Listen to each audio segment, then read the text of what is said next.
இட்லி கடை தனுஷு, படம் பார்க்க வந்தேன் திருஷு. உங்களுக்கு எப்பவுமே மவுசு, குறையாது உங்களோட ரவுசு.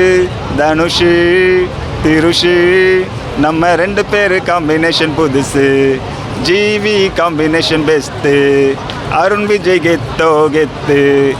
இட்லி கடை படம் பேர் இட்லி கடைன்னு இருக்கலாம், ஆனால் ஒரு தலப்பாக்கட்டு பிரியாணி சாப்பிட்டா எப்படி இருக்கும் அந்த மாதிரி தான் படம். வேறு லெவலில் பயங்கரமாக இருக்குது.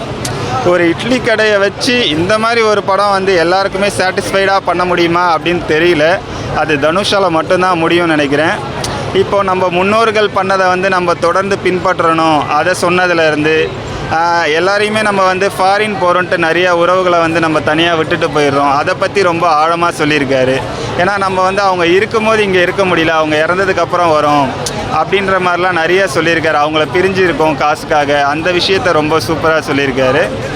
அதே மாதிரி இப்போ ஊர்க்காரங்க இருப்பாங்க இல்லையா, அவங்களோட பாசம் எப்படி இருக்கும் அப்படின்றத வந்து ரொம்ப ரொம்ப சூப்பராக காட்டியிருக்காரு. நம்ம ஏற்கனவே நிறையா கிராமத்து படம் பார்த்துருப்போம். அந்த வரிசையில் இப்போ வந்து இவர் ஏற்கனவே நிறைய அவார்டு வாங்கிட்டார். இந்த படத்துக்கும் நிறைய அவார்டு வாங்குவார் கண்டிப்பாக. ஏன்னா படம் அந்தளவுக்கு பயங்கரமாக